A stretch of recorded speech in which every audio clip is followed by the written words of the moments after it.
Hello, here we are again. So, the first video from today is uploading and we are recording another one at the same time. Oh my god, I'm so proud of myself. Because as I probably mentioned, I'm not a technical type, am I? I'm not really good with like technology. It still blows my mind that, I am here and you can watch me, or I can like connect with my students from like, I don't know, Brazil or Japan. Like, I don't understand how it works. I seriously don't. Like, I do understand like all of those like technical elements, and when somebody is explaining to me like how like internet works and all of those things, like still like overall it blows my mind how it is possible that I'm sitting here and I'm talking to somebody who is like in Mexico. Yeah, I don't know. My brain is very small. In case you don't know, my brain is tiny, and yeah, it just is. So we've got a diary. We've got a diary full of things. So this is an eye that I didn't draw. This is actually printed, and I tried to copy that because I had nothing else to do, I guess. Then Brighton to Gatwick. I was just checking the times of the flights, I think, or for me to get to the Gatwick airport and stuff like this. My number, this is from my bank account. Okay, hello ladies. What is this? Hello ladies, I don't know when we will have a chance to see each. Oh my god, so this is a letter that I wrote to two Italian girls that lived with me in my first house that I was renting out. There were some issues. There were some issues with them because yeah. Yeah. Oh my god, we're gonna talk about it later. Then we've got, oh no, this is a letter for my ex-boyfriend. This is for my mummy. Oh my god, I was emotionally broken and I was chatting shit. Happy Christmas. Dearest Christina, Merry Christmas. I hope you like this little Christmas gift. Dark chocolate and gummy. Winnie! Oh my god. So this is a girl who lived with me in my first house there. She was from China. She was the sweetest little thing, and we slept in the same bed together. Because basically I had to pay like 185 for myself. Basically there was this one room and it was quite expensive for me, especially like at the beginning, because I didn't have a job and I was looking for somebody to stay in the flat with me. But there was this issue that there was only one bed in it. So I put an advertisement onto Gumtree that we've talked about before. And I was looking for somebody, and there were like 2 girls and like 3 boys. Like at that time I didn't mind because I think you can be friends with boys, but the boys, they don't think that we can be friends. And they were like really, really sweet, and I invited everybody to a cafe on like one day, and we were just chatting, and obviously I chose Winnie because she was a girl and she was really, really sweet, and yeah, so we stayed there together for like 3-4 months or something like this, and then she was leaving and I was actually getting ready to move out as well. So oh my god, and we went to London together.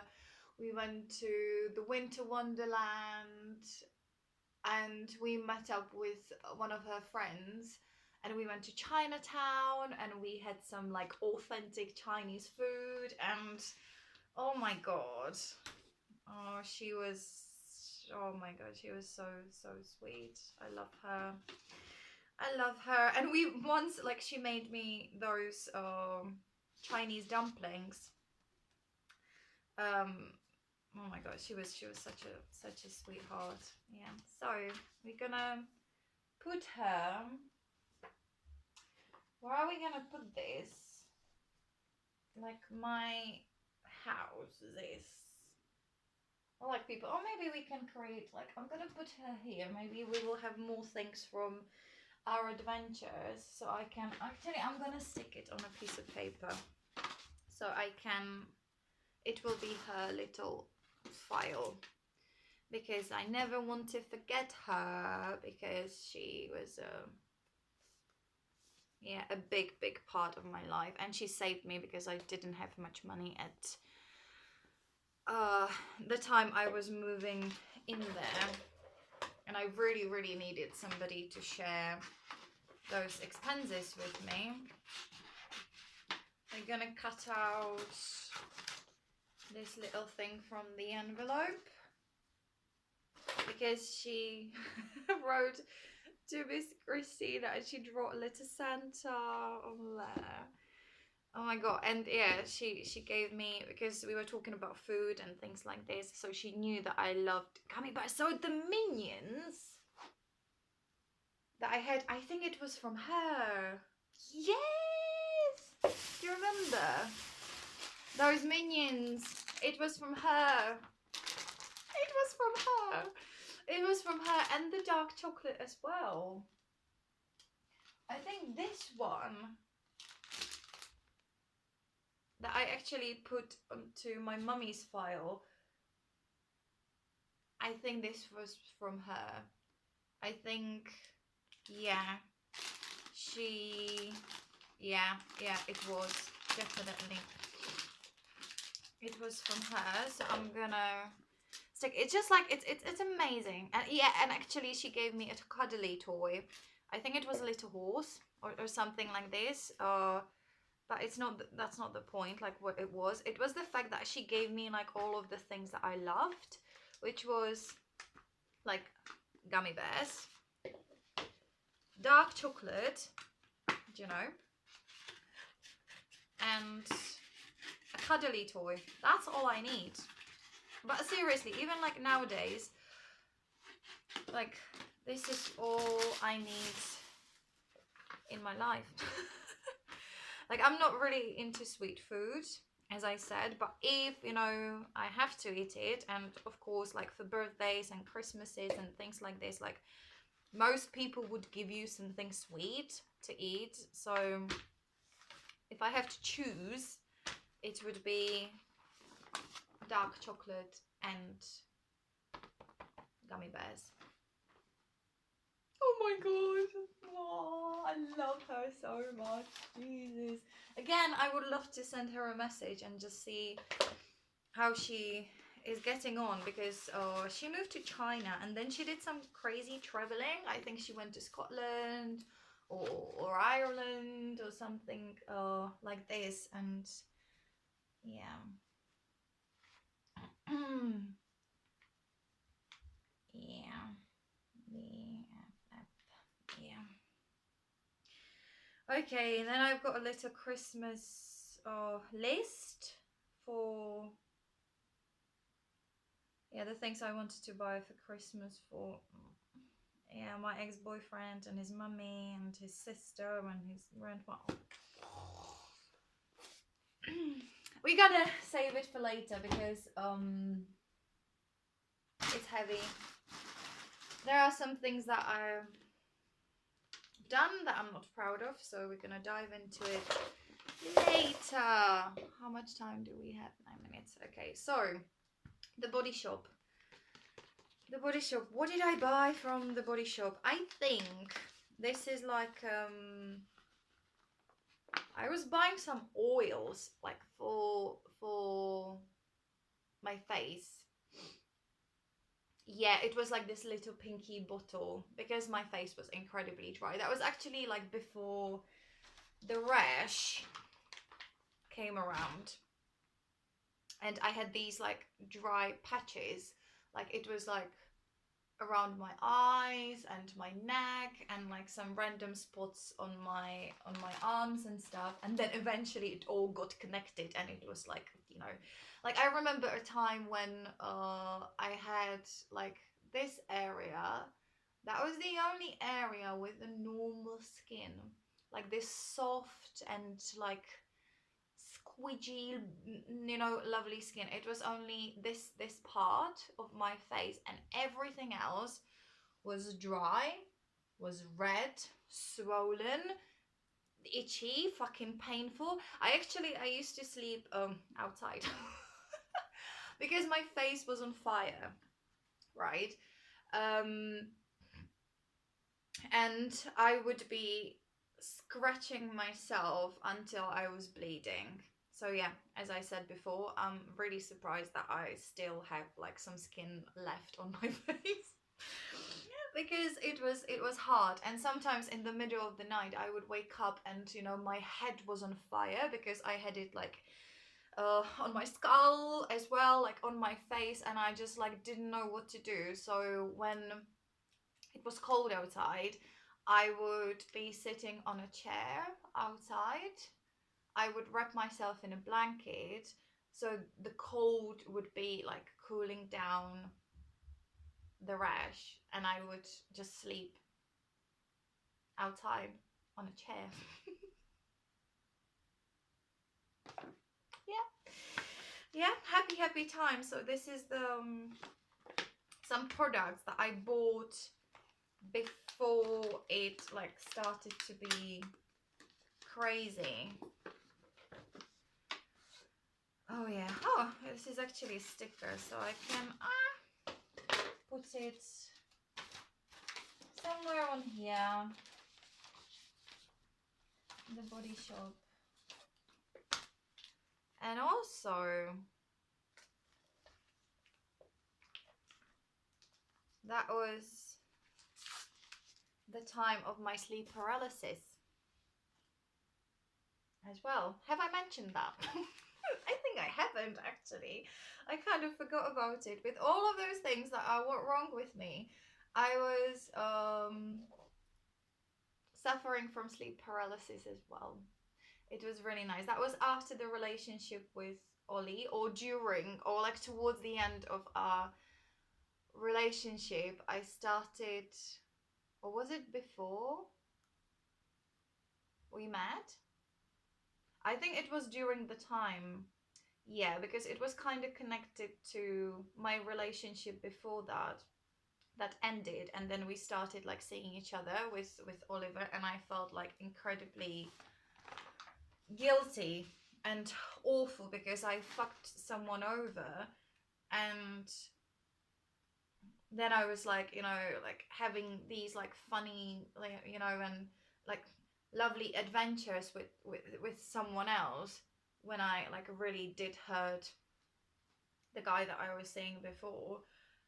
And I felt incredibly guilty, and I think that was the main reason for my sleep paralysis, because like I didn't admit everything to myself. Like I did not fully process the breakup and the end of my like the first relationship, and then I like straight got into another one, and that was like mentally I was not processing everything, and I didn't acknowledge what was happening, and I was just in this big denial. But you know, your brain knows. So I started to have a sleep paralysis, and I was like afraid of sleeping. I just wouldn't sleep. And I actually I was struggling with that the most when I lived with Ross, as we know, this lady. So that was when I was in this little attic room. That was like, yeah, because once I was like screaming because I was like paralyzed, and you know, my paralysis was connected to nightmares. Yeah, of course. So I would have a nightmare of like my ex-boyfriend's friends trying to hunt me down. Yeah, those were dreams of, you know, them, you know, chasing me, and I was running away. And ironically, although I broke his heart, and I like, yeah, like I've done something awful. Um, he was the one like helping me in those dreams, and it was like his friends and all of the like this like circle of people that we had at that time. They were like trying to, you know, kill me, and they would succeed, and then I would wake up just like you normally would, you know, when you get killed in a dream. But you know, when you have a paralysis, you're kind of like, you wake up. Basically what it is that, you know, you wake up but you can't move. There is some, you know, like a chemical in your body that, you know, locks your muscles when you are sleeping, so you would not be like talking and walking around.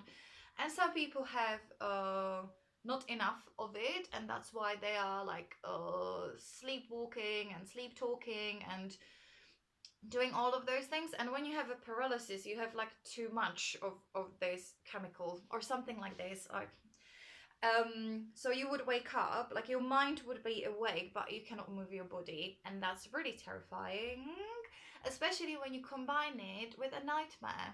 So you would like, you know, because when you wake up from a nightmare, the first thing you do is that you like, you know, you check that everything is okay. You check that, you know, oh my god, I'm in my room, like nobody is trying to kill me, like oh my god. Or when you've got like a dream about spiders, you know, and they're crawling up your body, like the when you wake up, the first thing you do, you just like check your body and you see like, oh, it was just a dream, it's okay.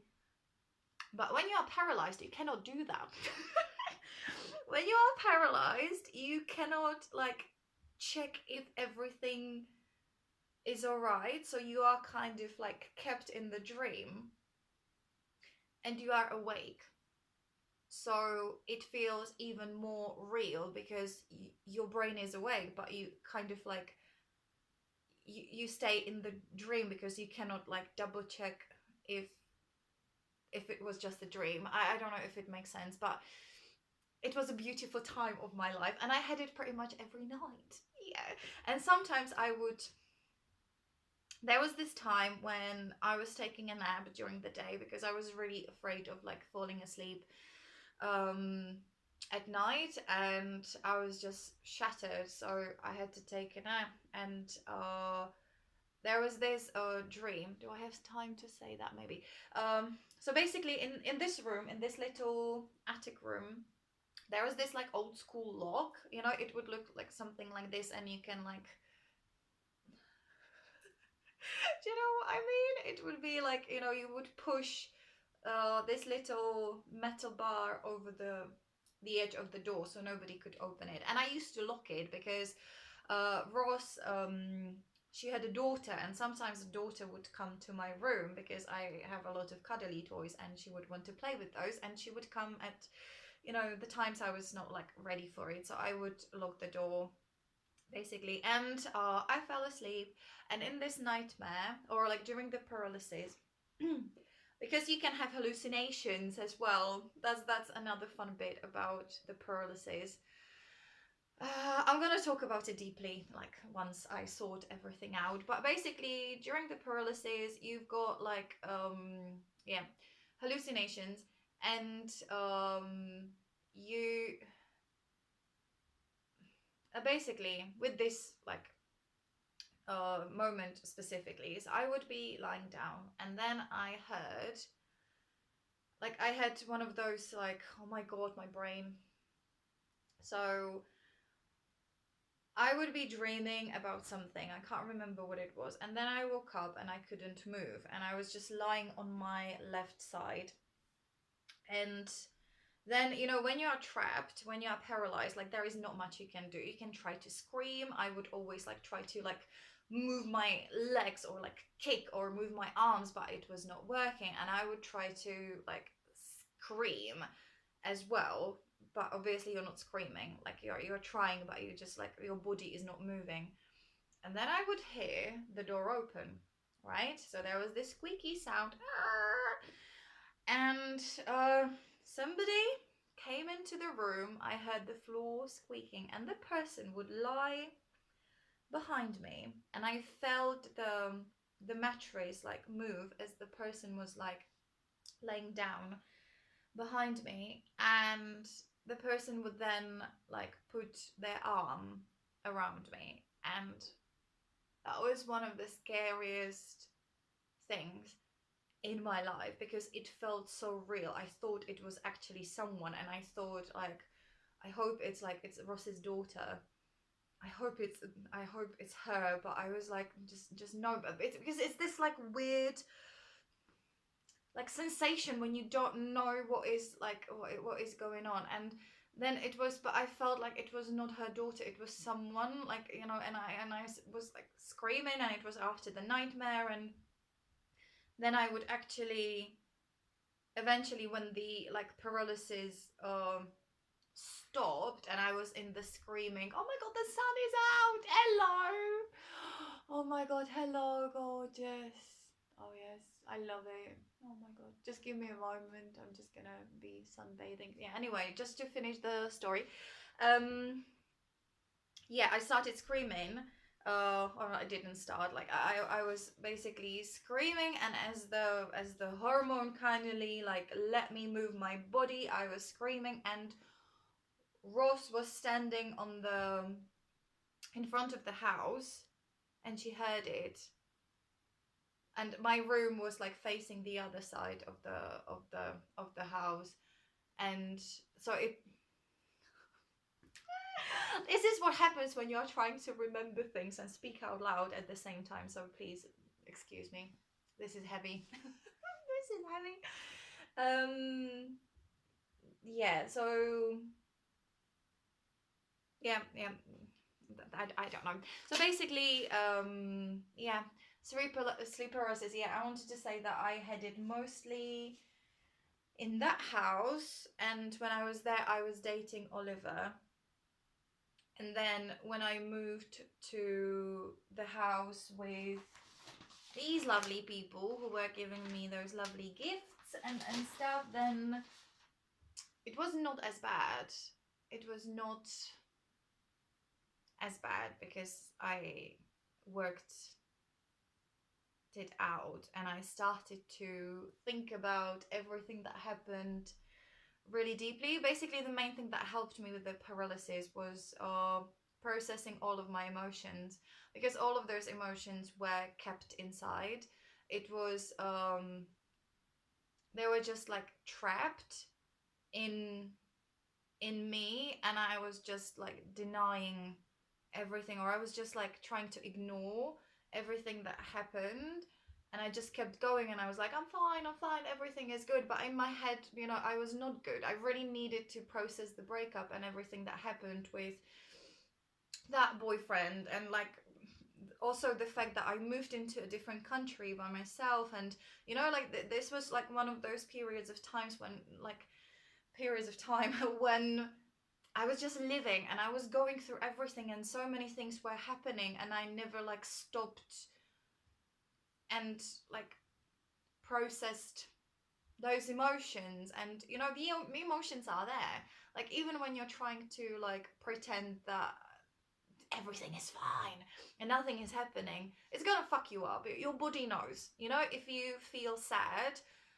or if something horrible happens, you should feel sad, you should cry, you need to like get it out. If something makes you angry, you should like shout, or you should like, you know, like be like, this makes me angry, acknowledging the emotion. Also, when something makes you happy, you should like, you know, be excited. And if you don't do that, like it's gonna stay somewhere. It's gonna stay somewhere. Like some people believe that, you know, it can give you like illnesses, like something like, you know, this like psychosomatic field believes that, you know, if you do not like process all of those things, like it will come out in like a physical pain or illnesses and things like this. And I truly believe that, to be honest, because in my, oh my god, the sun is shining, oh it's so like I believe that, you know, it is true, because like what helped me mainly with the sleep paralysis was actually like, because I was getting delusional, I was not sleeping, I had some like hallucinations as well. I mean, like during the day, and some of the dreams were like so real that I actually thought like they like it happened, like it was real. For example, like with some of my friends, we planned to go to this cottage, you know, just stay there over the weekend, and you know, just to have fun. It was somewhere in, you know, in the countryside, and I had a dream about that. Yeah, probably my ex-boyfriend's friends wanted to kill me there or whatever, but I, you know, I had this memory of me being at some cottage. So we met up with my friends, and they started like organizing the trip to this area, and I was like, you want to go again? And they were like, what do you mean again? And I was like, yeah, like we've been there like, you know, a couple of weeks ago, and I can't afford going there again, like financially. And they were like, we were not there. And then, oh my god, I remember the moment when I was like, I was somewhere else with my other friends. Yeah, I confused it. Yeah, sorry. Because I didn't want to admit to them that, you know, I was whoo. So yeah. And it was like moments like this, like I was like sure that something like happened, or I had like a real memory of something, but it was not real. Like it was not true, it was just a dream that I had, and then I was paralyzed, so the sleep paralysis sort of like made the dream more real, if that makes sense. um so that was fun. So that was lovely. So yeah, it was a great time of but this is before the rash, like the sleep paralysis like came first. That was the first issue. Then the rash started developing, and then I was not like sleeping because I couldn't, because my face was on fire. And then the issues with my period and stuff that came like kind of like after. So happy times. So if you remember when I said that, you know, my time in Brighton was the best and the worst experience of my life, it's true. It was amazing in terms of people, because I met a lot of amazing, inspiring, talented, gorgeous human beings. But at the same time, in terms of my health, my mental health, and these things, like I was fucked, and I was like really confused. Like, how could this be like the most amazing time of my life, but at the same time really horrible? Because until this time, like I was never like ill. Like I was not in the hospital at all. I never had any issues, like apart from like a cold or something like this. And the moment I moved to the UK, like all of these things like started, and I broke my ankle on the top of all of this as well. So like I spent a lot of time in the hospital, and I think it was mainly like my mental state. So look after yourself. Like this is no joke, like seriously, like mental health can fuck you up physically, like it is true. It is. And even like right now with the rash, like it's alright, I don't have any issues. But when there is something stressful, for example after the recent breakup, my last breakup, I had the rash and I had the paralysis. But it was just because it was this like emotional, you know, like thing. Like I was really sad. So I know like nowadays I'm fine 90% of the time, when that but there But when there is some emotional damage, then I know that I'm gonna have the rash. I know it's gonna come out. I know that I will have the paralysis during the night. Like, I know exactly when it's gonna come because it is connected to my emotions. I feel like these kinds of illnesses are those ones that once you have it, you will be battling it, or once you develop the condition, it will be with you forever. It's like once your body like knows how to cope with certain mental health issues, like physically, like this way, then it will continue doing that forever. So right now I just occasionally have the paralysis, and the rash, and also cystitis.